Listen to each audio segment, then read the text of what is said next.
Okay. Yeah. All right. So we have to finish out the Elite Eight. We are down to the South and then the Midwest here. Uh, so the first one up is going to be Wild Turkey versus Dickel. How you feeling about that, Chuck? I feel like this matchup is should be a Final Four matchup. Like this is one that happened too early. So it's going to be a. I mean, this is classic Kentucky versus Tennessee. Where are you at? You know, Yeah. is Tennessee even a bourbon? Is Tennessee whiskey a bourbon? It is. Yeah. And the funny thing is, And I like Dickel, so this is going to be a challenge. you just chose two teams that should still be in March Madness, but they just failed out. I had Tennessee going deep. I know, I did too, and I had And Kentucky going deep. Kentucky. Yep. Gosh. So who St. knows? Peter's Cinderella story. I There's no know. Cinderella story here. These are two Nope. big dogs. Yep, these are two big dogs. They brought it. I mean, you can just see it in the color. Oh, I am super excited to give these bad boys a try. All right. Wild Turkey knows it. It's a lot of sweet. Yeah. Oh yeah. Okay, just making sure here. But you had them in the right order there? Yeah. What was it? I was getting a little funk on the background. I'm like, that's not Dickel funk. That's turkey funk. And I was like, okay, but just make sure. And oh yeah, there's Dickel funk. I was like, you getting burnt plastic again? Nope. Yeah. I mean, this is just tons of sweet. Yeah, tons of sweet. So yeah, so when you smell the wild turkey, you get all that sweet, you get a little bit of char, but there's something back there I can't identify, which people just say is the turkey funk. So, but it's good. That palate and finish are like one together. Oh yeah. Get a lot of rice spice coupled with that, to me, butterscotch. The finish isn't like overly black pepper, but it's powerful. It's maybe an allspice finish. You want to say hi? Come here. Come here. So this is the hunting dog you always hear in the background. Okay. So yeah, that wild turkey, start to finish, they did a great job. Now that's opening up a bit on the nose even. I get this little bit of like a cardamom, which is to me is a little bit of herbal with citrus. So I get a little bit of lemon peel. Yeah. And then the palate is sweet. You got some butterscotch in there, but you get spices that just start coming through on the back half of the palate and then transfer into the finish and do this nice meld.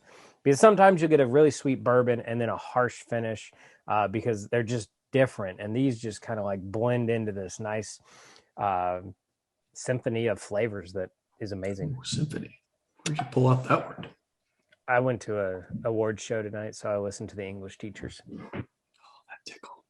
Gosh dang, what did you submit? Don't you wish you knew? I mean, that's the thing. That is like cherry oak cola. Yeah. And that's the thing. Like, the wild turkey is delicious. The wild turkey has a good nose. It doesn't, like, this nose is amazing.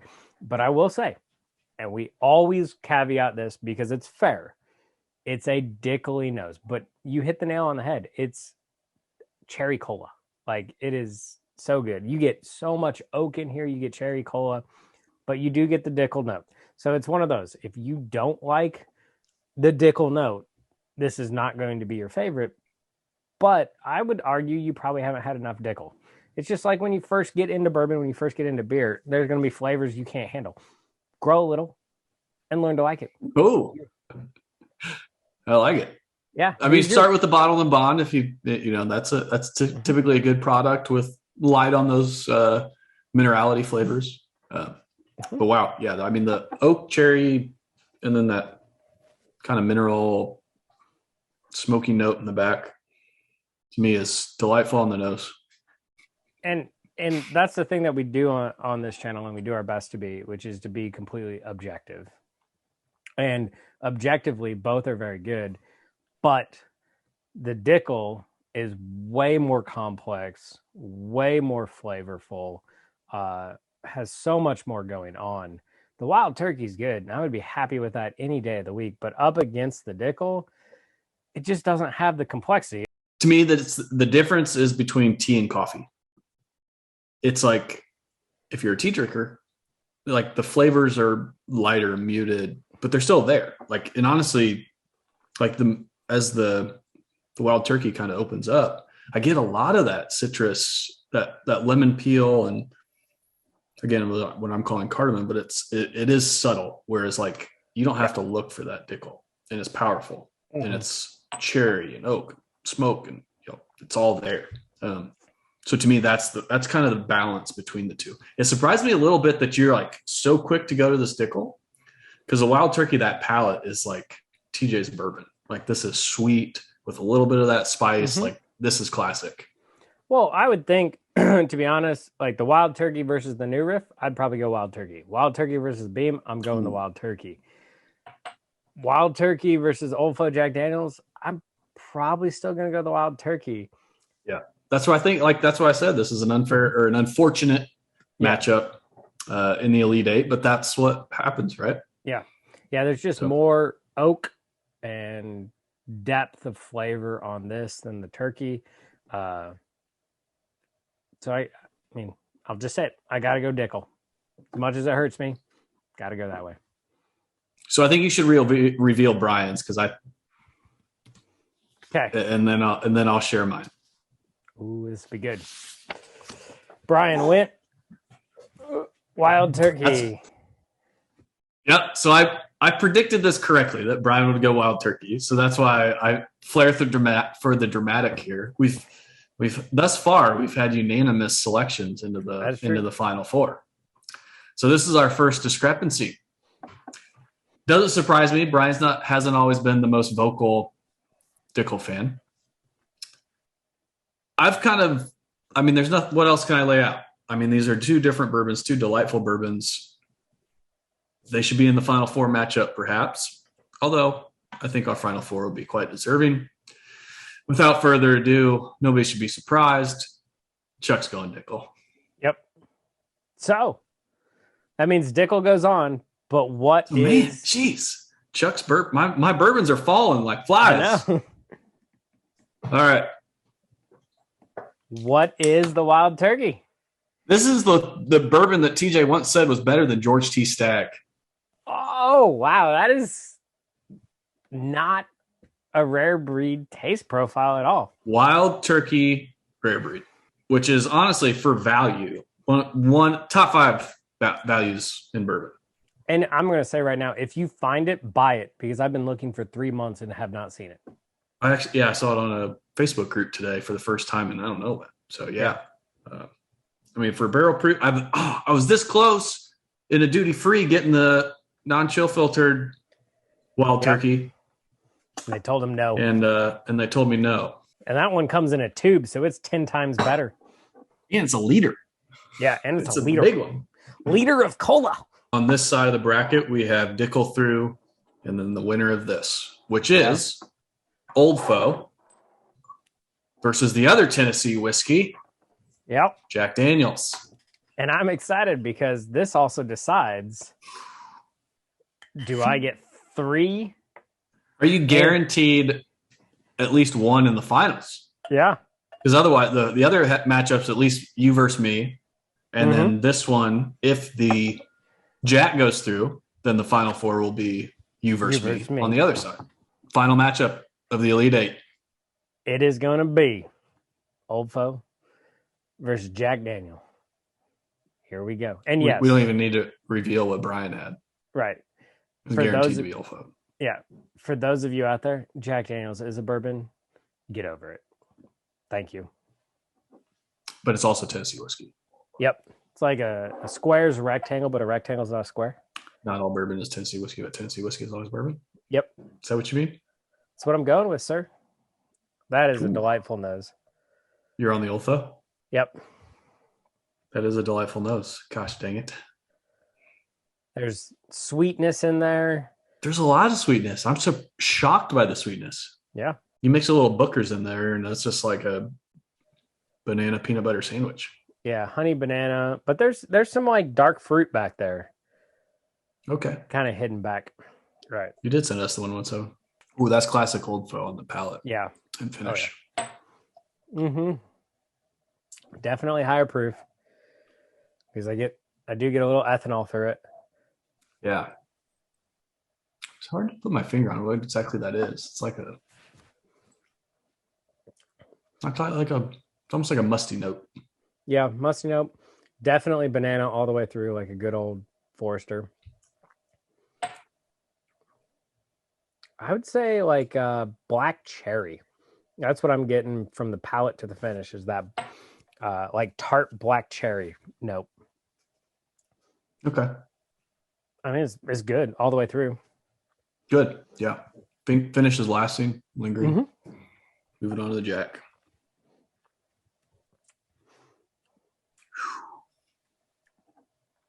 That's pure sweet. Honey. Yeah. That is just honey and a little bit of charcoal. Yes, dear. Oh, sorry. Oh. A little bit of charcoal. I mean, it's Tennessee. Yeah, I would expect it. But yeah, delightful nose. Honey. Even a little bit more pronounced, I think, definitely more pronounced than the Wild Turkey rare breed that we just did. But kind of similar notes to me, just more robust as far as the honey coupled with a citrus note. So it's like a honey lemon with that charcoal oak in the back. I thought the Old Foe was high proof. This is definitely higher proof than the Old Foe. So it definitely is honey. I want to say like a little bit of nutmeg or something on the palate. And then on the finish, you get the charcoal note and you get some ethanol. And then it just gives you a peppery, like habanero burn. Yeah. Yeah. If you don't like tongue tingling, you won't like this one. I guess it's like a little bit of residual oak to me, kind of as the finish starts to fade or starts to weaken a little bit. It's just like this drying oak. And I think your phrasing of the habanero burn is very descriptive because it's not a spicy, it's like a burn, just coats the mouth and it's a heat. It's a heat, not a sharp spice. Yeah. I know where I'm going. I feel like how we ended the Elite Eight is exactly how we started the Elite Eight. So one is just a little more complex and has a lot more depth to it. And the other is very, very good, but just can't hang. We should reveal vines first because I suspect, just to be an Old Foe fan, we're going to predict that he's going to say Old Foe. All right, so we're both predicting he says Old Foe. And he does. Yep. True to form. Good job, Brian. I'm going to go next, and I'm going to leave it to TJ to bring it home. Yep. I'm going Jack Daniels. So to me, I like the nose on the Old Foe. But to me, that palate and finish is just like, you call it black cherry, and I just getting something that's just not sitting well with me. And it's hard to put my finger on it. Like I said, it's like a musty note, musty hay. And that could be, and I like, especially like Old Foe barrel strengths, and those are fantastic. So I'm not sure what this is, but I'm still going Jack Daniels. I love that honey note on the front side. The proof hits you, but it's, we don't shy away from high proof bourbons around here. Right. And I think there's still enough complexity in the oak and the finish on that I like that. So this isn't one you're going to jump to have 2 pours, 3 pours. Nope. But if you're just sitting down for 1 pour, this is delightful. Yep. And I know I said it was like the original of the Elite Eight with the Heaven Hill versus New Riff, but the more I do it, I think it's like the Jim Beam versus the Makers, where they're both amazing, but the Old Foe just does not have the depth and complexity that the Jack Daniels does. I mean, the Old Foe is great. I think you'd be happy with it. I think everybody should have a bottle of it, mainly because it's my pick and I know what it is. But the Jack just has a little bit more, and maybe that's because it's higher proof, but there is more complexity to it, and it definitely, like that habanero finish is just really, really good. So I'm going to go with the... I honestly thought you were going to go Old Phil here. I was worried. No, I get, like, at the end of the day, I got to be honest. Like, I would love to put the Old Phil through so I have the best chance of winning this bracket. But I'm going to be completely honest, and the Jack Daniels takes it. So we've all voted against our own bourbons in this bracket, proving that we're unbiased and we just want the best whiskey to win. Yep. So without further ado, any idea what the Old Foe is that I sent? 1897. Nope. 1920. That's 1920? That's 1920. Woo! So just like I was confused on your wild turkey. Yeah. Yeah. Yeah, I will agree. It does not quite taste like a normal 1920. Now, to be fair, like, because of all the conspiracy theorists out there, this is the newer 1920, not the old 1920, though. I've done them side by side blind and there was no difference. So yeah, it just goes to show. We'll say it over and over. We'll say it. We'll continue to. 3 years from now, when we're still doing this, we'll continue to say it. Drink your bourbon blind on occasion. You would be amazed at how different it tastes when it's blind. So, yeah. I mean, I love my 1920.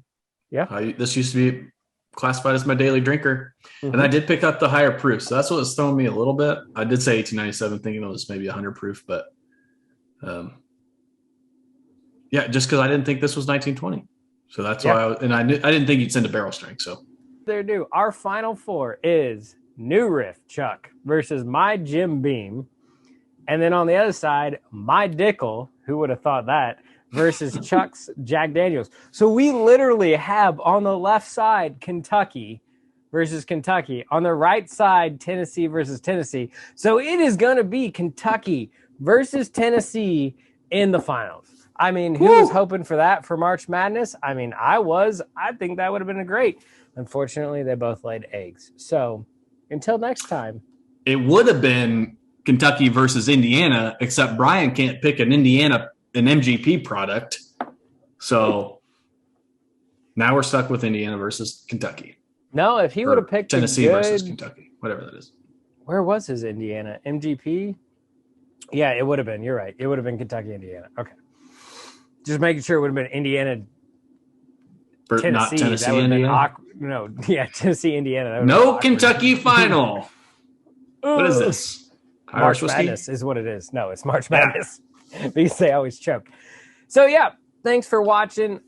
As always, please hit that like, comment, subscribe, all that fun stuff. And if you have a bourbon you want us to try, hit us up. We're always looking for excuses to buy more bourbon.